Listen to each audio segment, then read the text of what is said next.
My NOMAD name is Jay Rody, and these are some impressions of a trip my wife and I took across China by way of the Yangtze River.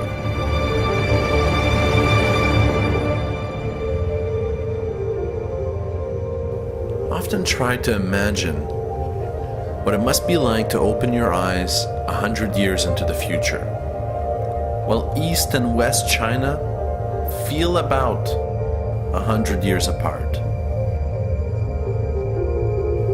And in Shanghai, the sleeping giant is well awake.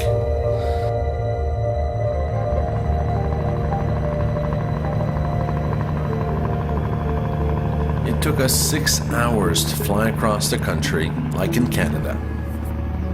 Basically, Shanghai to Chongqing is like Montreal, Vancouver.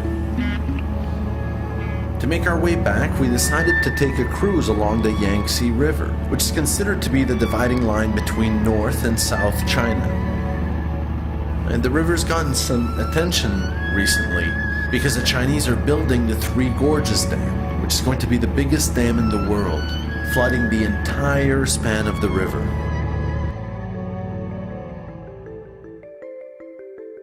The total electric generating capacity of the dam will be reaching 22,500 megawatts, at which point it will be the largest hydroelectric power station in the world.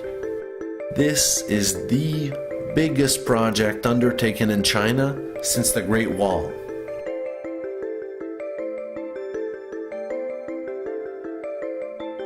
$1,500,000 people will have to be relocated. The Yangtze River is the longest river in Asia and the third longest in the world. It's about 6,500 kilometers long and flows from its source in the east side of the country and goes all the way to Shanghai. Now, we spent a total of 7 days on the boat. We made daily stops at tourist attractions and eventually crossed the dam. But I have to tell you what happened the first night. It was only a couple of hours after we left port. It was getting very dark. The water and the sky were blending into one. And we were on deck watching East China close curtain before us. And we heard a man screaming for dear life, running towards us in complete panic. He was looking out over the water, screaming his son's name. He was literally pulling at his chest, tearing his shirt off. His son had fallen. The worst is that there was nothing anybody could do. I mean, the boat eventually stopped and they sent out a search party, but everyone knew it was for nothing. And no one could survive those polluted and muddy waters, especially not at this time of night. It was horrible.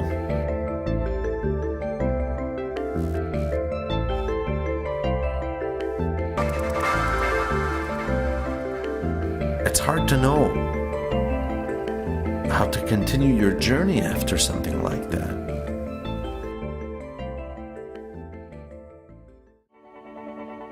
We tried to give it some greater meaning, something about China moving too fast, forgetting its past,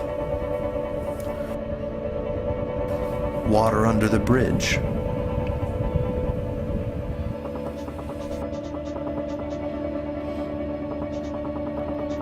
The name Yangtze derives from the ancient ferry crossing Yangtze Jin. It literally means long river. And it was the first name heard by missionaries and traders arriving in China.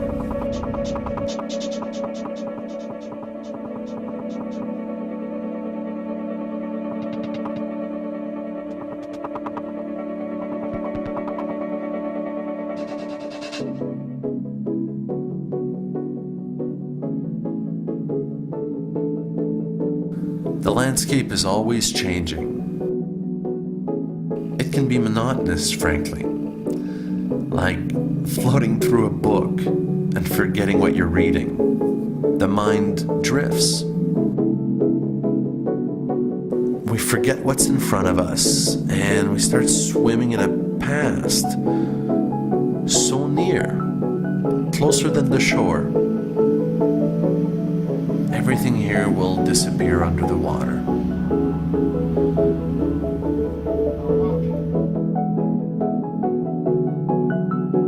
Better notice quick before it's gone.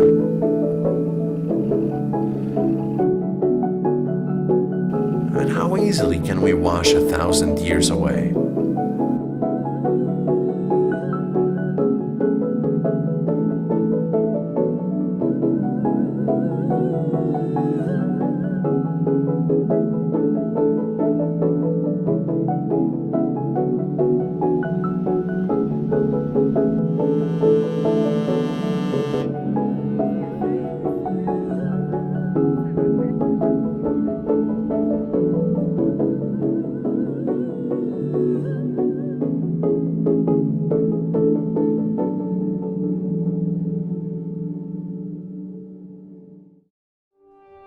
One morning we awoke, noticing that the boat was still.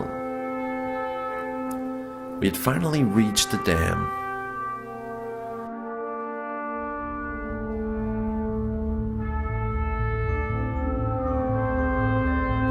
For 15 hours, we waited our turn in purgatory. Inside a concrete wall, 2,300 meters long, and 185 meters high.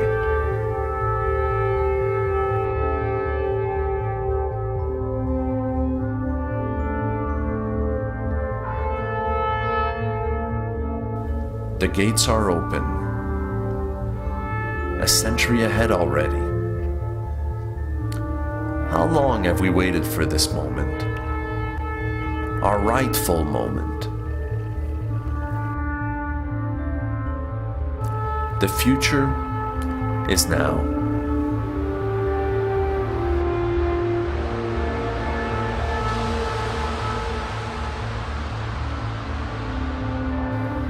We left the boat having rested for a week, but the both of us felt more tired than we had the entire trip. Strange thing about leaving the Yangtze River is knowing that you can never, ever go back.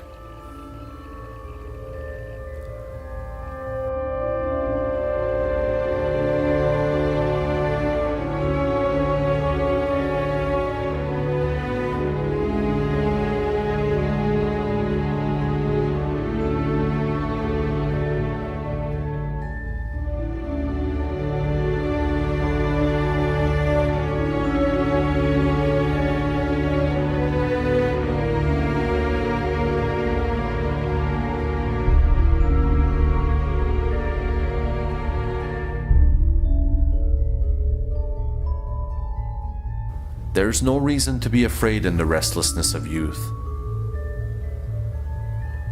The world is made of dreams. China, with its newfound youth, may very well carry us into the future. But if it has to cut off its source to do so, then how will it stand the test of time?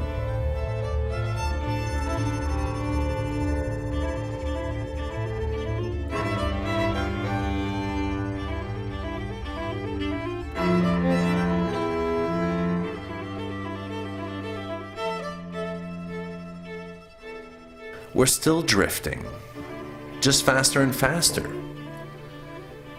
Empty shells, colliding light, and American dreams. Tomorrow Town, a giant amusement park, a casino society, rats in a labyrinth. The gates are open.